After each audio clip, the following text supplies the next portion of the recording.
사실 이게 법에나 종류가 입 보시면 알겠지만 입에 약간 잔털이 송골송골 있고 약간 법에나 종류 중에 좀 은빛을 내는 그런 나무들, 잎을 가지고 있는 경우도 꽤 있어요. 그리고 이게 초원 식물이에요. 흔히들 얘기하는 것처럼 초원 식물이라는 개념이 있거든요.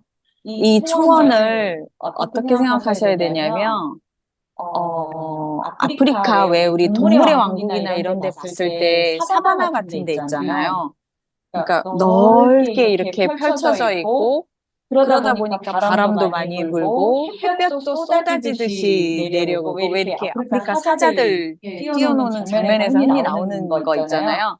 이런 초원이 아프리카에도 있지만 아메리카에도 있어요. 그 보통은 미국을 자연 지리학적으로는 어떻게 분리하냐면 초원 국가라 그래요. 그러니까 숲이 막 빽빽하게 우거지는 유럽형 포레스트 가든이 아니고요. 서부 개척 시대 생각하면 돼요. 그럴 정도로 이게 초원에서 막 말 달리고 막 이런 환경에서 자생지를 두고 있는 식물들을 우리가 흔히 초원을 자생지를 두고 있다라고 하거든요. 이 식물들이 안으로 들어갔을 때 실내에서 굉장히 취약해지더라고요. 그 취약한 조건이 그러면 물이냐? 물이 아니에요. 왜냐하면 물은 얘네들은 아주 대표적인 가뭄에 강한 식물이에요. 근데 그래서 그러면 물을 안 주니까 죽었다? 이거가 아니고요. 다른 환경 때문일 거예요. 근데 실내인데 바깥 초원하고 비교했을 때 가장 극단적으로 없어지는 몇 가지 상황이 생기거든요. 그게 첫 번째가 바람. 그리고 땡볕이 내려지든 그늘도 없잖아요, 초원에는. 그러다 보니까 일조량의 부족. 이게 아주 그 극명한 그 차이고요. 그러다 보니까 버베나 같은 경우가 어디서 많이 죽냐면 실내에서도 많이 죽지만 바깥에 심었을 때는 오히려 가뭄이 심할 때가 아니라 장마가 질 때 죽어요.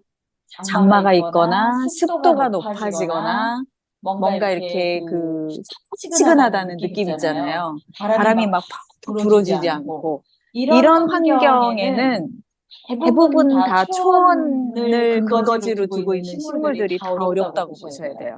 그러면 이거를 그나마 실내에서도 혹은 베란다에서도 잘 키우려면 어떻게 해야 됐어야 되냐? 선풍기를 돌렸어야 됐어요. 서큘레이션이거나. 그러니까 바람이, 근데 그게 생각해보면 우리가 지금 길고 긴 장마를 지나왔잖아요. 그때 가장 이 식물로서는 가장 위험한 시기를 지내온 거고, 그러다 보니까 죽은 것 같아요. 그리고 나머지 세 식물은 앞으로도 실내에서 아무 문제가 없을 겁니다. 끄떡 없을 겁니다.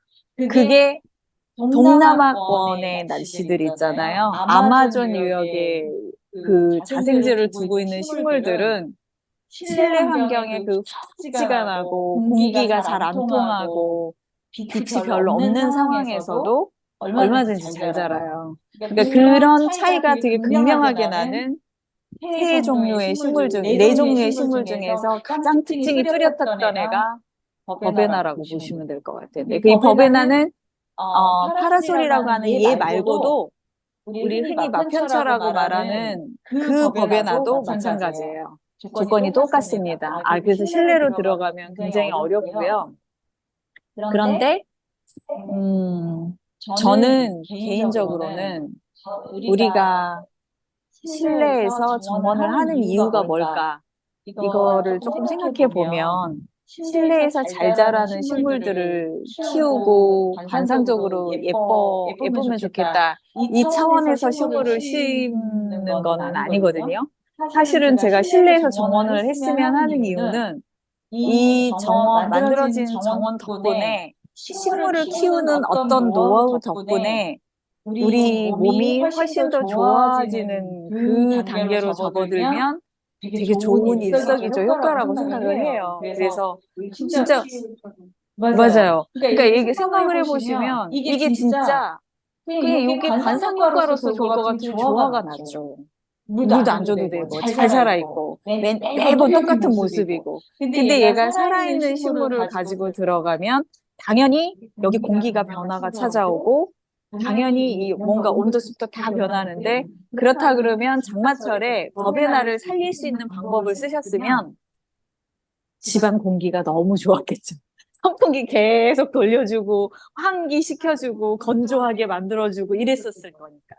그래서 사실 식물을 죽이는 경험치가 저는 그렇게 나쁘지 않다고 보는 게, 아, 이거 뭐가 부족했구나 생각해보면 실은 우리가 생활하는데도 부족했던 거예요. 그게. 바람이, 그러니까 습도가 엄청 많았던 그 시절에 우리한테는 바람도 필요하고 이랬었는데 그 조건을 실내에서도 못 만들어줬다라고 이렇게 보시면 될 것 같아서 그래서 식물 죽이고 살리는 거 어떻게 보면은 좀 식물한테는 가혹할지 모르겠는데 저는 그냥 저희 상황에 맞게 그래서 저는 추천 선풍기보다는 오히려 서큘레이터 그 선풍기는 왜 직접 바람이 계속 우리한테 지금 이렇게 오잖아요. 근데 이런 팬 타입이나 천정에 맞아요. 실링으로 이렇게 돌아가거나 아니면은 이 밑에다가 냈는데 천정을 향해 쏘는 거 있잖아요. 그럼 그거가 이렇게 맞아서 내려오는 그 서큘레이션 바람은 자연풍하고 굉장히 비슷해가지고 그게 굉장히 괜찮으니까 저는 그런 거를 좀 활용을 하셔서 실내에서 식물도 많이 키우시고 그 특히 요것만 그런 거 아니에요. 로즈마리, 라벤더, 바질, 지중해성 지역도 사실은 초원 기후랑 똑같거든요. 그래서 고기도 마찬가지예요. 그 식물도 똑같습니다. 창가에다가 바짝 두어서 햇볕도 좀 많이 받게 해주시고, 그리고 바람 불게 해서 바람도 좀 들어오게 해주시고, 그 조건을 좀 만들어주시면, 물에는 오히려 되게 강해요. 맞아요. 그래서 의외로 많은 분들이 이제 물도 생각하시고, 빛도 생각하시고, 영양소까지는 생각하시는데, 바람까지는 생각을 잘 안 하시거든요. 근데 바람이 상당히 중요한 요건이어서, 특히 아까 말씀드린 초원을 근간으로 두고 있는 애들, 이런 애들을 심자면, 그래서 제가 요번에 신세계의 하남 이토피아에 정원을 만들었는데 실내 식물을 안 썼어요. 이렇게 실내에서도 강한 식물들을 안 쓰고 전부 다 그 초원풍 식물들을 많이 썼거든요. 근데 그때 그 쓰면서 굉장히 고민을 많이 했어요. 이거 괜찮을까라고 했는데 다행히 저는 그 외기 환풍기가 도는 건 알고 있었거든요. 큰 상업 공간일수록 사람들한테 쾌적한 느낌을 주기 위해서 에어컨만 돌리는 게 아니라 서큘레이션을 엄청난 큰 기계가 빨아들였다가 내보내는 일을 계속 하거든요. 그래서 왠지 괜찮을 것 같았는데 다행히 이번에 만든 지 한 2달째 됐거든요. 근데 웬만하게는 일부 식물 빼놓고는 그 축축한 장마철에도 괜찮았던 걸로 판명이 나서 아마 이제 실내 환경도 그렇게 좀 식물을 바로미터로 삼으셔가지고 얘가 죽어가면 우리 환경에 문제가 있구나 이렇게 판단하시는 게 되게 좋을 것 같아요. 맞아요. 공기청정기도 돌리잖아요. 그 서큘레이터 역할을 좀 하잖아요. 그러니까 걔도 돌리는데 걔로만은 조금 약해요. 걔는 필터를 쓰는 거니까. 그래서 저희 딸 아이 집에도 저도 요번에 아파트로 옮겼잖아요. 일시적으로. 아파트로 옮기면서 제가 거의 서큘레이터는 24시간 작동을 시키고 그리고 선풍기를 또 같이 돌려요. 그러니까 에어컨 켜고 선풍기 돌리고 서큘레이터 돌리고 그 대신에 에어컨 온도는 굉장히 높게 설정해요. 27도나 26도 정도로 맞춰놓고 나머지는 서큘레이터, 선풍기 이런 것들로 막 돌려주거든요. 그러면 저는 저희 아파트에서도 식물 이렇게 죽이는 경우 많지 않거든요. 일부 특정 어떤 조건을 싫어하는 애 빼놓고는 너무 빛이 모자란다든가 그리고 심지어는 얼마 전에 몬스테라가 시들시들 하는 거예요. 불 딱 켜줬더니 다시 빳빳해져요. 그러니까 불도 켜줘야 돼요, 사실은.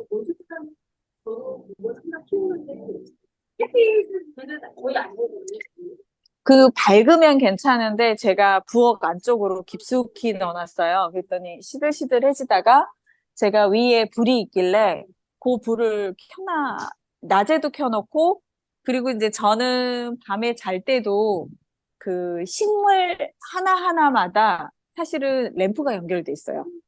그래서 사실은 그 왜 밤에 깜깜한데 화장실 가고 이럴 때 밖으로 나오면 막 어디 부딪히고 저는 이게 너무 싫은데 그렇다고 눈을 밝게 하는 건 안 되잖아요.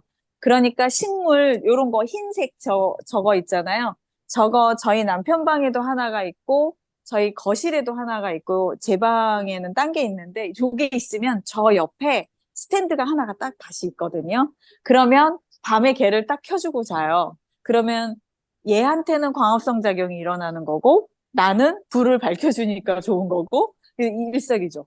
그래서 그렇게 실내 쪽은 좀 그런 식으로 활용을 하시면 제가 이제 이렇게도 해보고 저렇게도 해보는데 너무 좋고요. 특히 이제 몬스테라 화분 내려오는 데는 아예 작은 등 하나를 딱 켜놓고 있어서 걔 자체로 부족한 그 빛이 부족한 부분도 충분히 감소. 좋아요. 훨씬 좋습니다. 그, 음, 그런 거 상관하지 마세요. 그게 상업적으로는 자꾸만 무슨 뭐 LED 몇 파장 뭐 이런 얘기 많이 하고 식물을 키우는데 도움이 된다 어쩐다는데 아무것도 증명이 돼 있지 않고요. 태양광 외에 지금 과학적으로 정확하게 규명된 사실은 딱 하나예요. 인공광, 태양광을 가리지 않고 식물은 빛이라는 룩스만 확보를 해주면 광합성 작용을 할 수 있다라고 그렇게 나와 있고 그러면 몇 룩스 이상이냐 이런 것까지는 과학자마다 좀 아직도 이론이 분분해요. 그런데 가장 좀 그 커먼리 알려져 있는 거는 불을 켰을 때 내가 조그마한 글씨의 신문이나 책을 읽을 수 있는 정도의 밝기가 확보됐다. 그러면 된다는 거예요. 그러니까 그 정도 밝기, 그러니까 몇 룩스 하면 사실 우리가 룩스를 어떻게 알아요? 그걸 내가 어떻게 책정을 해? 지금 내가 켜놓은 불이 이게 몇 룩스인지 어떻게 알아요? 전혀 알 길이 없고 이거를 켰을 때 그 밑에서 작은 글씨의 신문이나 글을 읽힐 정도의 밝기가 확보된다라고 하면 식물한테 광합성 작용을 일으킬 수 있다. 이렇게 지금 그렇게 아주 커먼하게는 얘기가 나오고 있거든요. 그래서 어떤 거라도 괜찮으시니까. 그리고 아까 얘기한 대로 몬스테라 빛을 좋아하지 않는 식물은 세상에 하나도 없어요. 그런데 다만 직사광선을 싫어하는 식물은 있어요. 그게 몬스테라도 대표적인 식물이에요. 그래서 예를 들면 빛은 좋아해요. 그래서 밝아야 돼요. 밝은 데를 좋아하고 빛이 들어오는 건 좋아하는데 문제는 그렇다고 해서 바깥에 지금 땡볕이 쏟아지고 있는데 여기다 몬스테라를 갖다 내놨다? 그럼 타들어가는 거예요. 잎이 계속 화상 입는 거죠. 왜냐면 잎이 크니까. 그래서 그런 일이 벌어지니까 약간 간접광이 실내 식물한테는 훨씬 더 유리할 수 있어요. 왜냐면은 근데 간접광 중에서 제가 이제 정원사들이 권하지 않는 광이 있어요. 그 광은 유일하게 광이 아니라 열이에요. 열을 내는 전구는 안 하는 게 좋다. 그래서 근데 요즘에 국가 시책에 의해서 열 내는 이제 전구는 못 쓰게 돼 있어요. 그냥 다 LED나 이런 걸로 바뀌고 있기 때문에 크게 그거는 신경 안 쓰셔도 전구가 열을 내지는 않는다라고 그렇게 보시면 돼요. 근데 옛날에 왜 그 수도 잘 얼고 계량기 잘 얼고 그러잖아요. 그럼 백열등 하나 켜놓으라고 그러거든요. 그 이렇게 박스 안에다가 수대 계량기 있는 박스 안에다가 걔가 그럴 정도로 열을 내기는 해요. 백열등 뜨거워요. 그래서 이게 전구를 장시간 켜놨을 때 뜨거워지는 전구는 조금 이제 감하시는 게 좋죠. 뭐 더 진행하실 거 있을까요? 아니, 박성경.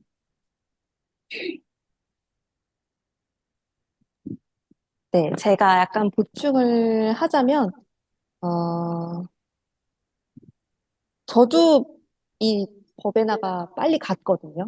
네. 저의 그 실패는 뭘까 생각했을 때 저는 건조와 가뭄에 강하다 그랬는데 물을 너무 많이 자주 줬던 것 같아요. 아, 날이 너무 가무르니까 오히려 다른 애들이랑 똑같이 물을 매일매일 꼬박꼬박 빠지지 않고 줬거든요. 그랬더니 오히려 얘한테는 그게 더 안 좋았던 게 아닌가 그런 생각이 들었습니다. 그래서 저는 과습으로 보낸 게 아닌가 싶은 생각이 좀 들었고요. 근데 보니까 이게 완전 한 번에 다 죽진 않고 한 가지가 서서히 없어지고 나는데 밑에는 또 살아 있고 그래서 이게 이대로 이렇게 제가 잘 보존해 두면은 뿌리는 어느 정도는 계속 살아있지 않을까? 어쨌든 다년생이라고는 하니까 그런 생각이 좀 들기는 했습니다. 그래서 한 방에 하진 않았고 한 가지 죽고 다른 가지 죽고 이렇게 서서히 안타깝게 보냈다. 얘는 정말 좀 세심하게 자라봐줘야 되는 것 같아요. 아, 법에나? 음. 매일 똑같이 무슨 일이 있었고 얘네들은 그래서 세상을 사는데 얘는 또 날라가지고 약간 새까매지죠? 약간 그 진한 그레이 색깔. 음. 음. 음. 음. 음. 맞아요. 그러니까 애마다 특징이 다르다는 거를 잠깐 깜빡해버리면 그렇게 되는 것 같아요. 음. 맞습니다. 그래서 식물마다 저희가 이제 이 공부가 되게, 어, 도움이 되셔야 되는 거가 뭐냐면요. 이게, 아무리 어떤 원예 활동을 하더라도 그 식물 하나하나를 제대로 모르고서는 원예 활동을 할 수가 없어요. 사실 굉장히 근간이 되는 공부여가지고, 원래는 사실 제가 그 코스 준비하잖아요. 1년 달마다 배우는 코스를 하고는 있기는 한데, 사실 그거보다 이게 더 선행되어야 되는 학습이기는 해요.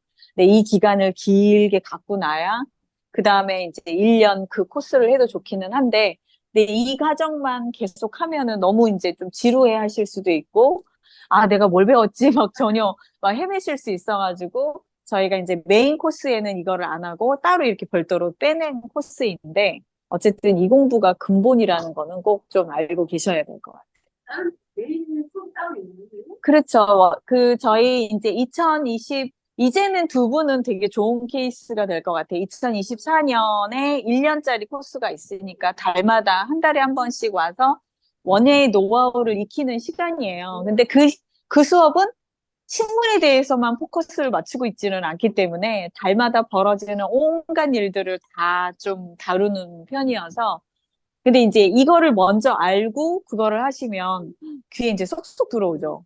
요거는 이렇게 되는 거구나. 데드 헤딩 하라 그러는데 되는 애 있고 안 되는 애 있는데 되는 애랑 안 되는 애를 일일이 다 가르쳐 드리진 않거든요. 제네럴하게 가르쳐 드리니까. 그러면 내가 이 식물을 이렇게 많이 알고 있으니까 아, 걔는 될 것 같고 얘는 하면 안 될 것 같고 이렇게 감을 잡으시는. 네, 맞습니다. 곧 이제 저희가 고지 내보낼 거고요. 고지 내보내면 저희가 얼리버드라고 해서 올 12월 달까지 등록하시면 조금 더 할인해 드리는 그런 게 있으니까 두 분은 정보가 미리 있으니까 먼저. 네네. 저희는 10월까지 하고 끝낼 거고요. 저희가 10월 달이나 11월 달에 공지가 나갈 거예요. 2024년도 거가요. 그러면 그때 그 우기시는 분들이 또 있어. 내가 분명히 12월까지라고 분명히 말씀드리고 얼리버드 거기 마감이 딱 되거든요. 그리고 난 다음에 1월이나 2월에 어머 몰랐어요. 좀 해주시면 안 돼요. 막 이렇게. 안 돼요. 그때 놓치지 마시고 꼭 하세요. 채팅으로 네. 윤님께서 네, 질문해 주셨는데요. 살아있는 음, 꽃들은 시들었는데 음. 헤딩을 해주시면은 다시 꽃이 필까요? 이렇게 문의를 주셨습니다. 일단은 응급처치는 하셔야 되니까 한 번쯤은 해주시는 것도 저는 권장합니다. 예를 들면 이거잖아요.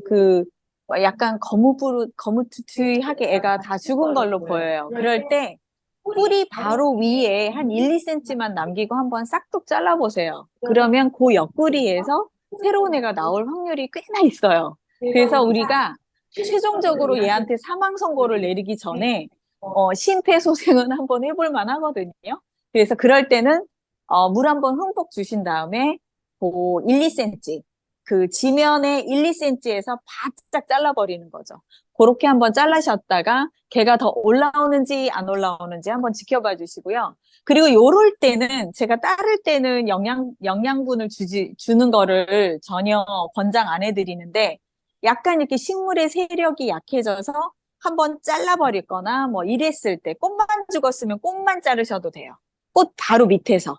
꽃 바로 밑에서 1, 2cm 1, 2cm 밑으로 쭉 이렇게 잘라주셔서 그런 다음에 액상 비료라는 거 요즘에 식물 가게에서 종종 팔아요. 식물한테 영양분 준다라고 하는 것들인데요. 걔를 한번 뿌려봐 주세요. 그러면 힘이 받아서 꽃보다는 잎이 먼저 나올 거예요. 근데 사실 잘 아시는 것처럼 잎이 먼저죠. 잎이 있어야 꽃을 피우는 거기 때문에 일단 잎을 성장시키는 질소가 조금 들어가 있는 그 비료거든요. 그 영양제라고 흔히 얘기하는데요. 그 영양제. 저희도 저희 거 되게 좋아요. 저희 거 아마 옥토가든에서 주문 가능할 것도 같고 아니면은 개별적으로 주문하시는데요. 그 희석해서 쓰는 액비인데 저희는 시중에서 파는 거 말고 그, 그 유기농 사과 농사하는 집에다가 특별히 주문해가지고 조금 인체에 해롭지 않은 그 액상 비료로 저희가 주문해가지고 가져다 놓은 게 있거든요. 그거를 그 판매용 그 케이스에 담아서 각 작년 같은 경우도 저희 강의 들으신 분한테 판매를 했었어요. 그러니까 그거 주문하실 수 있으니까 그거를 가져다가 물을 정말 많이 희석해야 돼요. 그 물주전자 그 흔히 말하는 집안에서 쓰는 물주전자 있죠. 그 커피 내리고 이럴 때 쓰는 고기 그 정도의 물량에 바카스 뚜껑이나 아니면은 그 페트병 1리터짜리 뚜껑이나 이런 거로 2개 정도 이렇게 넣어주시는 그 정도가 그냥 적당하더라고요. 그렇게 하고 뭐 많이 넣는 사람도 있고 조금 넣는 사람도 있는데 저희가 드리는 거는 전부 다 유기용액이어서 조금 많이 넣어도 별 이상은 없다고 다들 얘기하시더라고요. 그렇게 해서 그것도 효과 있습니다. 그것 조금 살짝 주시는 것도. 네네네. 이따가 말씀하세요. 있을 거예요. 저희가 좀 몇 말 아예 저희가 필요해가지고 구매를 해놓은 게 있거든요. 그거를 분리해서 나누어서 하는 거니까요. 네. 그렇게 하시면 될 것 같아요. 저희 그 액상비료 에피소드 하나 얘기해 드릴까요? 이토피아에 갔는데 자엽 안개나무를 심었어요. 제가 이제 자엽 안개나무 너무 좋아하기도 하고 꽃 폈을 때도 예뻐가지고 넣었는데 저도 자신이 없는 거예요. 얘가 죽을지 살지.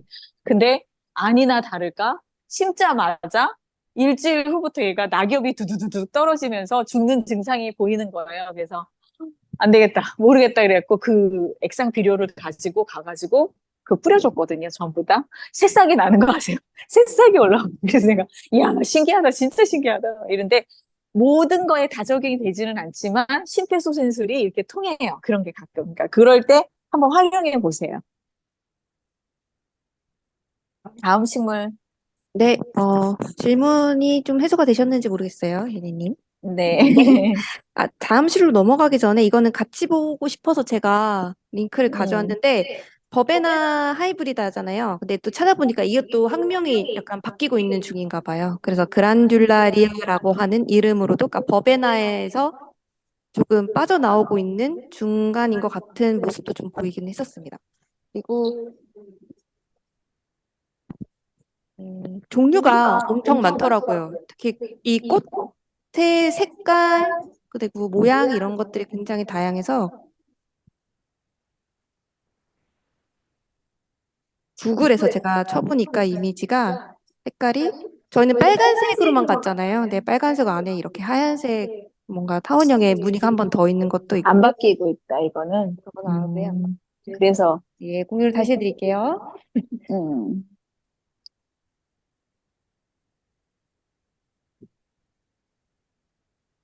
제 화면을 요걸 보니까 네. 내가 안 바뀌는. 이제 보이시죠? 네네, 이제 네. 바뀌었어요. 색깔도 되게 다양하고 약간의 무늬 같은 것도 되게 다양해서 그 버베나의 일종인 줄 알았는데 그냥 저는 버베나의 버베나 일종이긴 한데 이 와중에서도 얘네들도 견종도 되게 많이 만들어지고 서양에서 되게 많이 그 조경에 쓰이고 있는 식물이었습니다. 그래서 이쁜 애들이 너무 많아가지고 같이 보려고 했어요. 저거는 이제 우리나라가 차츰차츰 서양에서 재배시킨 식물들도 차츰차츰 많이 들어오고 있는 중이거든요. 근데 그중에 서양에는 엄청나게 많은 품종이 있는데 우리나라에는 되게 빈약한 몇 종들이 있어요. 버베나가 가장 대표적인 것 중에 하나이고요. 그다음에 글라디올러스도 굉장히 여러 많은 종이 있는데 비해서 우리는 별로 없고, 그다음에 붓꽃이요. 붓꽃도 어마무지한 스펙트럼이 있는데 우리는 되게 국소적으로만 들어와 있는 중이고요. 그래서 사실 우리 다른 그 하메로칼리스라 그래서 왜 원추리 있죠. 원추리도 품종이 어마무지한데 우리나라에선 되게 몇 종밖에는 없는 아주 대표적인 식물 중에 하나예요. 그래서 저는 제 생각에는 조만간 이렇게 화려한 버베나나 아이리스나 뭐 그 원추리 하메로칼리스 종류나 이런 것들도 곧 수입이 돼서 들어오지 않을까 그렇게 기대를 좀 하고 있습니다. 네, 그러면 다음 식물로 넘어가 보겠습니다.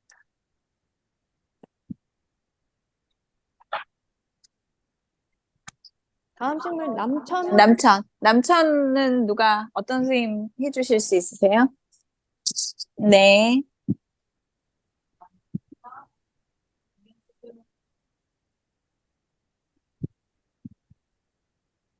일자 나무하고 나무하고 중국은 중국, 일본, 남부지방에서 식재가 되고요. 생육은 자연산된 서해안 지역에서 많이 나고, 우리나라는 전남 따뜻한 지역에서 열대로 가능하고, 중부 지방은 열대로 가능하지 않는다. 내용성이 없고, 나무 밑에서도 잘 자라고, 배수가 잘 되고, 비옥한 토양, 사색을 좋아하고, 좀 본인의 변화가 되는 것 같아요.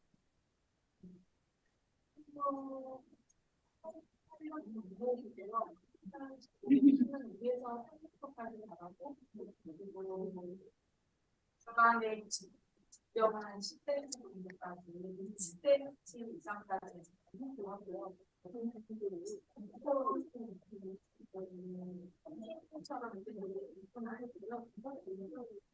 대남처럼 되고 지구가 힘들고 그다음에 문자적으로 준비를 부족하고 있는데 너희에 대한 탈퇴를 원한다고 하고요.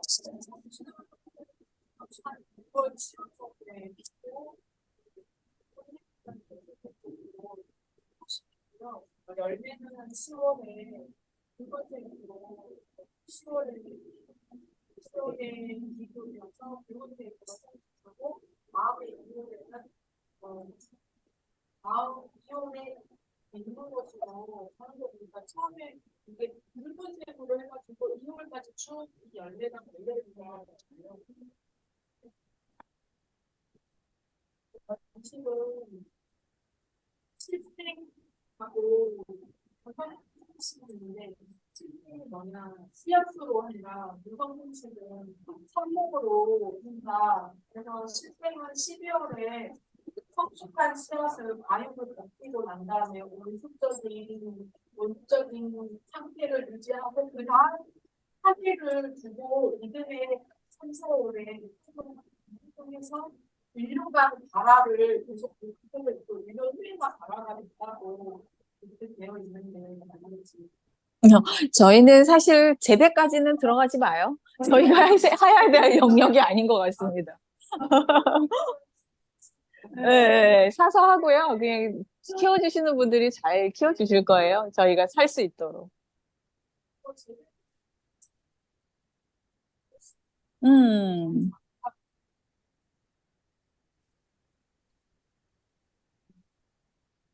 중부나 아시아 쪽으로 걸쳐서 인종이 있고 우리나라에는 한동 정도가 식대되어서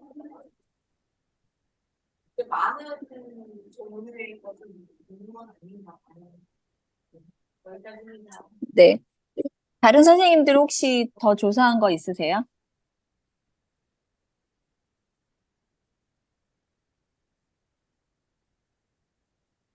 거의 비슷한가요?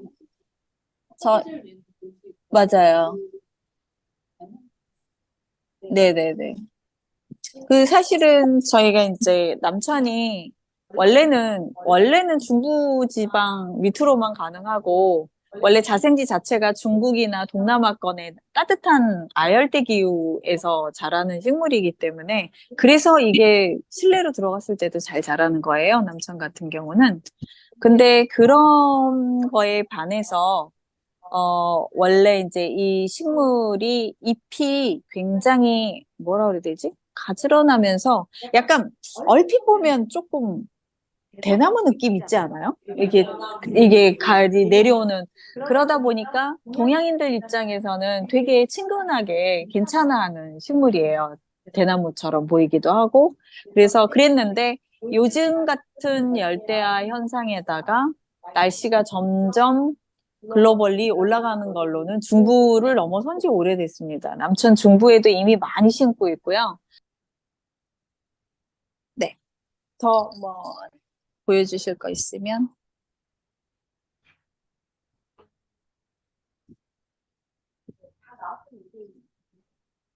음, 그냥 저의 개인적인 느낌이에요. 음, 좋아하는 제일 좋아하는 그러니까 약간 좀 저는 기특하다고 표현을 하는데 그늘에서 잘 자라고 낮에서 잘 자라고 물을 많이 추가하지 않으니까 저의 신경을 많이 쓰게끔 하지 않아도 되는데 네, 잎도 귀엽고 심지어 꽃도 나고 열매도 나고 겨울에는 잎이 빨갛게 되니까 인테리어 효과도 있어서 약간 어디 심어도 잘 자란다라고 하는 느낌이 있어요. 서울의 풍경이기 때문에 저보다 더 추워지면은 나는 얘를 바깥에다가 심게 되면 운동하나요? 네, 월동을 하는 게 맞는데요. 아까 얘기한 대로 요즘엔 날씨가 많이 더워지고 있어서 서울 중부 이상으로는 괜찮고요. 속초는 당연히 괜찮고요. 대신에 아주 추운 경기도 예를 들면 경기 북부 지역이라든가 연천, 뭐 홍천 뭐 이런 데 안 되고요. 안 될 거예요, 틀림없이. 그리고 뭐 인제 뭐 이런 강원도 내륙들은 조금 어렵지 않을까 아직도 그렇게 보고 있습니다. 요즘에 사과나무 한계선이 계속 더 올라가고 있는 중이어서 남천도 계속 올라오는 중일 거예요. 그러니까 열대 식물들은 계속 올라오는 중이고 북방 식물들은 점점 좀 쫓겨나서 이제 그래서 종래에는 2030년 정도 되면 우리나라에서는 사과 먹기 힘들 것 같다라는 얘기들 많이 해요. 북한 사과 먹던가 뭐 이래야 될 것 같다라는 얘기도 있거든요. 근데 이 남천은 대신에 다 커버될 수도 있어요. 뭐 여러 군데서. 근데 사실 음, 이게 우리나라가 되게 기상을 예측하기 어려운 나라라고는 해요. 그 이유가 구름성 산지라고 들어보셨잖아요. 그러니까 높지 않아요. 그러니까 뭐 히말라야나 뭐 이런 것처럼 높은 산은 안 가지고 있지만 그러면은 차라리 산악지형 이러고 끝났을 텐데 그렇게 높은 지역은 아닌데 구름성이니까 되게 낮은 산들이 오밀조밀 첩첩이 막 계속 있는 거예요. 그래서 예보가 너무너무 힘들대요. 뭐 슈퍼컴퓨터 아니라 뭐를 해도 이게 되게 이 예보가 너무 어렵고 그리고 예를 들면은 산과 산 사이에서 가끔씩 고속도로 타고 가다가 보실 것 같은데 아침 같은데 이렇게 보면 고속도로 타는데 주변에 산이 쫙 있으면 흰 수증기가 그래서 용가리들이 다 뭐 구룡 뭐 이쪽들이 다 용가리들인 거예요. 걔가 용처럼 보이거든. 그래서 내가 웬 산에 저렇게 용일까 했는데 알겠어요. 그 수증기가 이렇게 떠다니다가 어디에 저기압을 만나면 왕창 내리고 이걸 예측하기가 너무 어렵다는 거죠. 그래서 그렇기는. 완전히 열쇠타고 같아요. 의료하면 동의하는 맞아요. 맞아요. 여기다 맞아요. 맞아요. 그러다 보니까 기후가 점점 더 우리에는 살기 힘들어지는 기후가 돼가는 것 같고, 올해 같은 경우가 이제 시작이 엘니뇨가 그러니까 라니뇨라는 증상이 있잖아요. 라니뇨는 바닷물이 차가워지는 증상이에요. 엘니뇨는 바닷물이 뜨거워지는 증상이에요.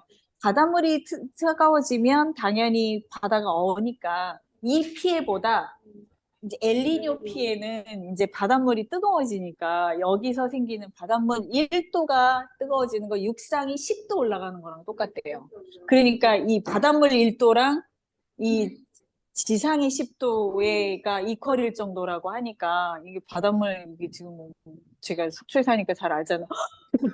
여기 바람 여기 뜨겁다 막 이러면 이제 난리 나는 거죠. 며칠 후에 서울 난리 나요. 여기 잠깐 덥잖아요. 그럼 며칠 후에 서울 난리 나 있어요. 막 이런 식이더라고요. 네? 40도 이제 40도는 이제 웬만하면 넘어갈 거야. 내년에 어떻게 살아? 사내 안에가 와, 이게 37도 내년 내년 하면 내년, 내후년, 앞으로 10년간. 보통 10년 주기니까, 전반적으로 올라가고 있는데, 그 와중에 라니뇨 때문에 더, 뭐, 예를 들면 엘니뇨 때문에 더 올라갈 거기 때문에, 아이고야, 그러니까 에어컨 없이 이제 살 날이 있을까 싶네요, 여름철에는. 정말 어렵습니다. 그래서, 어쨌든 난디나는 더 증가할 수는 있다. 뭐, 이렇게 보시면 될 것 같아요. 네, 다음 식물 가요.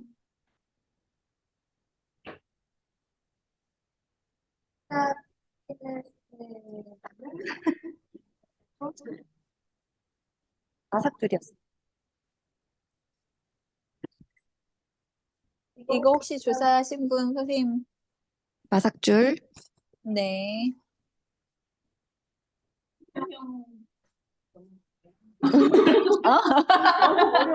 아, 트라첼로 스퍼멈이에요. 트라첼로 스퍼멈 이렇게 읽으시면 돼요. 아, 네네네. 뒤에 있는 것까지. 트라첼로 스퍼멈까지만 외우시는 걸로. 네. 자연 정골성 목표는 성공이 있고 계약 기간은 5월에서 6월짜리고요. 크기는 한 길이가 5m 정도까지 자란다고 하고 생육 환경이 내한성이 약하나 음지 양지에서 모두 다 생육할 수 있는 곳에서 양호한 편이고 해안 지방에서 잘 자라고 내 동해성도 강한 편이라고 합니다.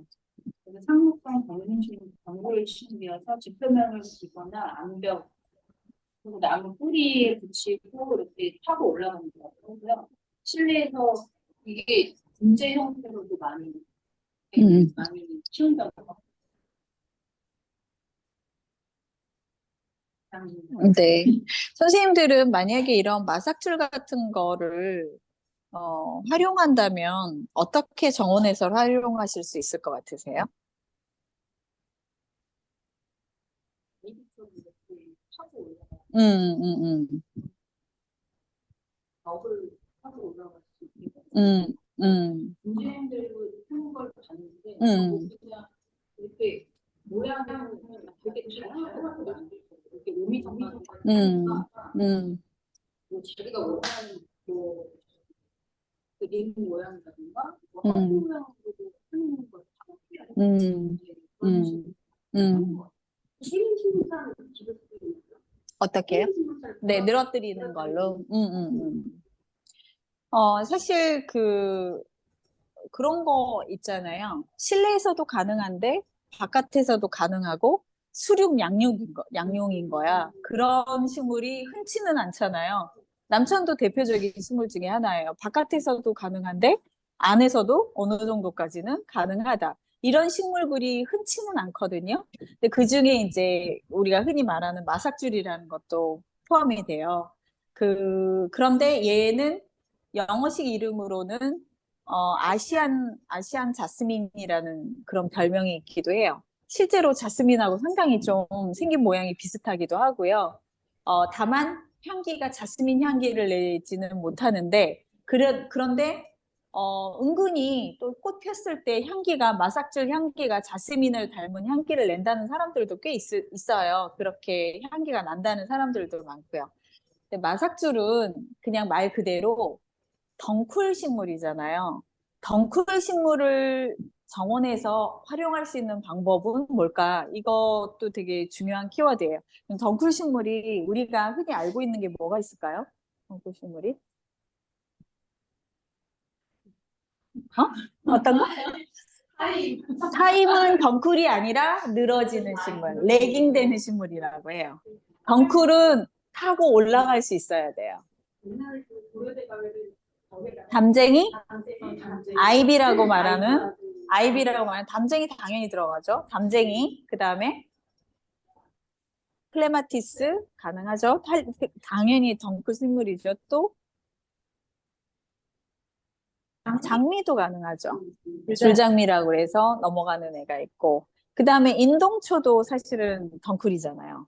인동이 이렇게 넘어가서 인동도 덩쿨 식물이고, 그 외에도 뭐 아뷰틸론이라든가 뭐 이런 종류들도 사실은 덩쿨 식물의 대표적인 식물들 중에 하나예요. 그 중에 마삭줄도 있어요. 그러면 덩쿨 식물들은 정원에서 활용할 수 있는 방법이 뭐냐? 그럼 결국은 어떤 지지대를 만들어줘서 그 지지대를 타고 특정 모양을 이렇게 만들어낼 수 있는 효과가 덩쿨 식물에서 생기는 거죠. 그래서 예를 들면 덩쿨 식물은 되게 티피컬하게 우리가 기존에 심는 식물들하고는 구별해서 챙겨 놓으셔야 돼요. 얘가 덩쿨성 성질을 가지고 있구나. 그러면 예를 들면 인동초랑 뭐 클레마티스랑 뭐 요 마삭줄이랑 줄사철이라는 애도 있어요. 줄사철이라고 해서 좀 이렇게 늘어지면서 올라가는 애, 아이비, 담쟁이 뭐 요런 종류들은 되겠구나라고 생각하시면 되는데 그 중에서도 아이비라는 종류들이 있어요. 담쟁이는 이게 빨판을 가지고 막 올라가는 애고 걔 말고 진짜 여기 아이비라고 돼 있는 헤데라 종류들이 있거든요.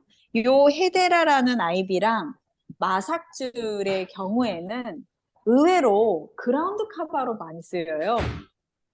덩쿨인데 위로 올라가서 이렇게 예쁜 모양을 만들어서 아치나 이런 거 용으로 쓰이기보다는 그라운드를 지가 기어다니면서 이게 덩쿨이니까 기어다니면서 커버시키는 용도로 많이 써요. 이때 제일 좋은 장점이 뭐가 등장을 하냐면 흙이 만약에 노출됐다면 잡초가 들어올 가능성이 높은데 얘가 훑고 다니면서 그 틈을 메워주는 거죠. 그렇기 때문에 보통은 이제 큰 정원들의 사면 같은 데 있잖아요. 그리고 큰 나무들이 있는데 그 밑을 다 커버해야 돼. 그런 식물들을 찾기가 되게 쉽지가 않아요. 흔히 가장 많은 사례를 볼 수 있는 데가 외도 같은 데예요. 외도나 뭐 이런 큰 정원들 가보시면은요. 나무들 그 밑을 도대체 뭘로 채워야 이 나무와 이 밑이 다 커버가 되나. 만약에 아무것도 안 심으면 그 밑에 엄청나게 잡초가 올라올 텐데 잡초를 안 올라오게 하면서 관상적으로 좋은 식물들이 뭐가 있을까? 이런 거 되게 연구 많이 하는데 그 식물들 찾아내기가 쉽지 않은데 그 중에 이 마삭줄이 굉장히 좋은 식물 중에 하나다. 마삭줄하고 특히 흔히 송악이라고 일컬어지는 아이비 종류하고 이런 종류들이 그렇게 많이 쓰인다. 그 얘기는 뭐냐면 그늘에도 강하다는 얘기인 거거든요. 그늘에도 강하고 그래서 이런 특징이 있어서 마삭줄은 사실은 굉장히 어떤 분은 마삭줄이 꽃이 그렇게 예쁜 것 같지도 않고 막 늘어져서 기어다니기는 하고 뭐 이게 관상 효과가 뭐가 있나 하는데 의외에 굉장히 보석 같은 역할을 해주는 역할이 있어요. 그래서 저도 뭔가 계속 화단 사이사이에 빈틈을 메꿀 길이 별로 없거나 메꾸는데 너무 힘들거나 이러면 마석줄 몇 개 듬성듬성 넣어주면 걔가 막 이렇게 헤집고 다니면서 여기 카바를 다 시켜주는 역할을 해서 영향을 거의 안 미쳐요. 왜냐면 얘는 가장 밑에 있잖아요. 그러니까 땅바닥을 기어다니고 있기 때문에 위에 있는 식물들이 별로 영향을 안 받아요. 제일 안 좋은 게 칡 같은 애들이잖아요. 칡도 덩쿨이잖아요. 걔는 어떻게 해요? 올라타면서 걔를 큰 잎으로 누르죠. 그러니까 얘 때문에 다른 애들이 광합성 작용을 못 하는 거예요. 근데 마삭줄은 지가 제일 밑에 있잖아요. 그러니까 제일 밑을 휘젓고 다니기 때문에 다른 애들 이렇게 덮치는 애가 아닌 거죠. 그 그러니까 서로의 영역이 다른 거죠. 그러니까 덩쿨 중에 잡초로 분리되는 덩쿨들은 진짜 너무 피해가 심해요. 저희도 저쪽에 자작나무 한 그루 죽었는데 칡 때문에 죽었거든요.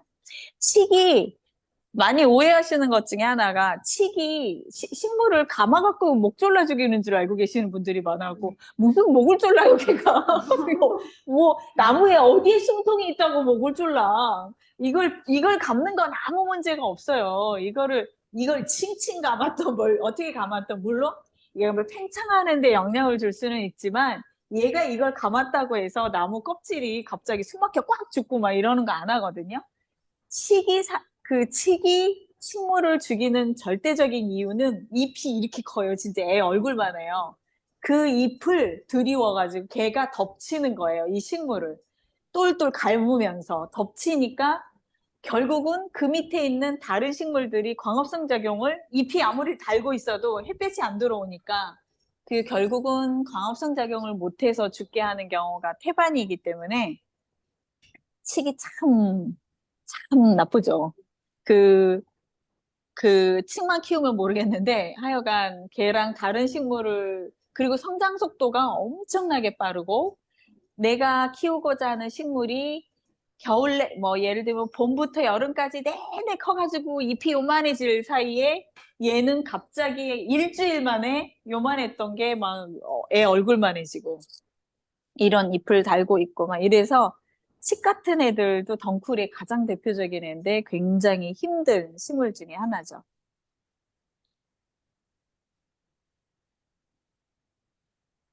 다음 식물 넘어갈까요? 네네. 네. 마지막 식물이죠?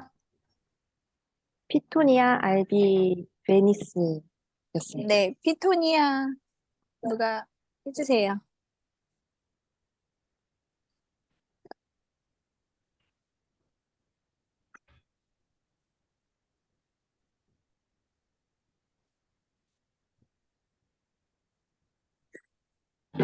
피토니아 10분? 피토니아? 네네. 피토니아 해주세요.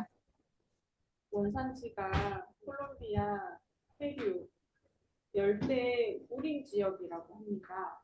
항록이고 연풀성 여러 해살이 피고요. 직사광선 노출 시 잎이 가장자리부터 이렇게 시들어가는 그런 아이고요.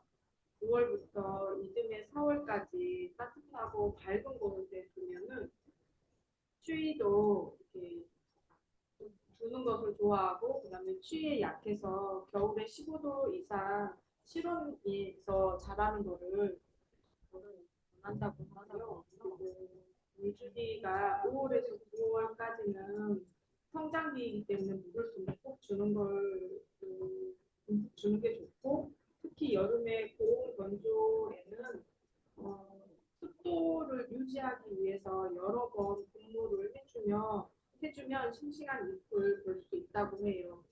10월에 물주기는 횟수를 줄이고 건조하게 유지하는 것이 생육에 도움이 되고요. 비료는 성장 기간에 비료를 좀 하는 게 좋다고 합니다. 또 고온 다섯기에는 환기가 잘 되지 않고 환기, 통풍 이런 게 잘 되지 않으면 응애가 발생이 쉽고 그리고 가끔 잎에 물을 주는 것도 좋다고 해요. 잎에다가 물을 주는 것도. 번식은 너무 하고 이상입니다. 네. 피토니아는 잎이 진짜 예쁘지 않나요? 그 잎 안에 뭔가 누가 이렇게 화가가 붓으로 그린 것처럼 여러 그 문양들이 저렇게 돼 있어서 피토니아 그룹은 꽃을 보는 그룹이라기보다는 저 잎이 얼마나 예쁘게 잘 무늬를 가지고 있느냐 이걸로 고르시면 제일 좋고요. 그리고 피토니아는 명백하게 실내 식물이죠. 실내에서 가능한 식물이에요. 그런데 저는 사실 실내 식물과 외부 식물을 구별짓는 행동을 그냥 알고는 있지만 실내에서 잘 자라는 식물이다라고 알고는 있지만 실내 식물이라고 해서 바깥으로 심는 거를 안 하고 바깥에 있는 식물이라고 해서 안으로 들어가는 걸 안 하고 이 경계를 굉장히 흐리는 사람이거든요. 그래서 피토니아 같은 경우도 1년생이라고 생각하고 심어요, 사실은. 왜냐하면 피토니아는 이제 느낌상 딱 보시면 알겠지만 얘가 그늘에서도 강하고 그리고 일부 햇볕에서도 잘 견뎌준단 말이죠. 그럼 얘를 1년생이라고 생각하면 제가 꽃밭 사이사이에다가 이런 흰색 느낌이 나는 피토니아를 잎을 쭉 다 심어주고 한 해 동안 걔를 예쁘게 보면 되는 거예요. 그리고 다음에 됐을 때 또 1년생 사듯이 쓰면 되는 거기 때문에 예를 들면은 많은 사람들이 이거는 실내 식물이야 라고 이렇게 규정을 해버리면 밖으로 나가면 안 되나 보다 막 이렇게 고민을 할 때가 많은데요. 몬스테라도 우리나라니까 안에 있는 거지. 지네 나라에서는 다 바깥에 있어요. 원래 실내에서 태어난 식물이 어디 있어요? 다 바깥에서 자라는 식물인데 그냥 여기로 왔을 때는 여기가 더 적합하다라고 해서 원래 그래서 몬스테라도 어느 일정 그러니까 실내 식물이라고 구별된 애들도 실질적으로는 많은 정원사들이 일정 온습도가 그 나라 기후와 비슷해지거나 자생지랑 비슷해지면 밖으로 데리고 나가라고 많이 얘기를 해요. 그래서 지난번 같은 우리 이제 뜨거운 장마철 지나갔잖아요. 그럴 때는 몬스테라 같은 경우도 큰 나무 밑에다가 쓱 넣어놓으면 되는 거예요.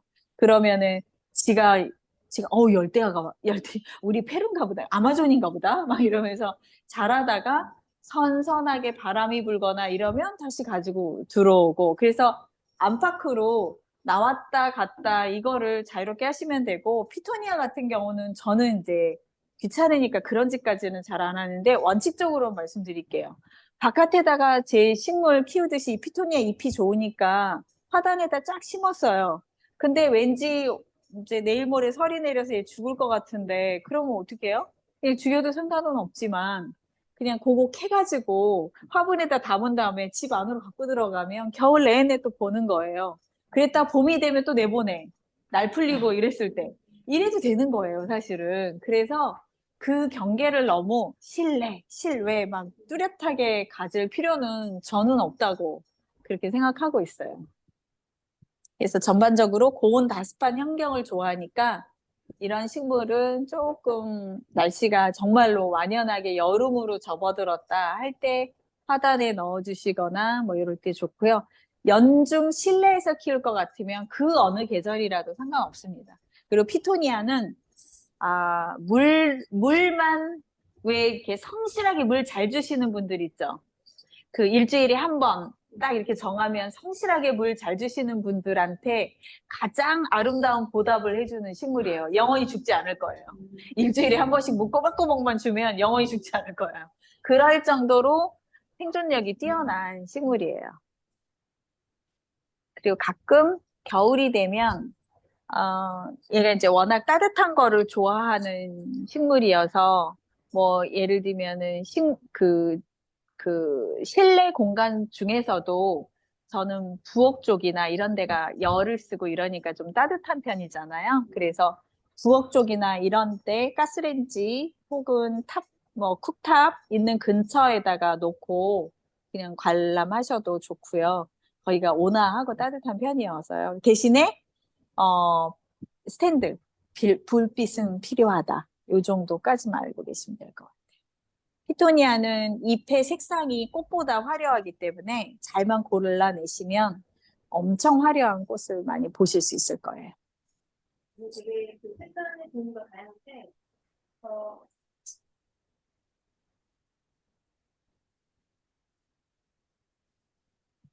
색깔 종류가 다양했는데 저희가 보내드린 거는 하얀색이었어요. 그죠?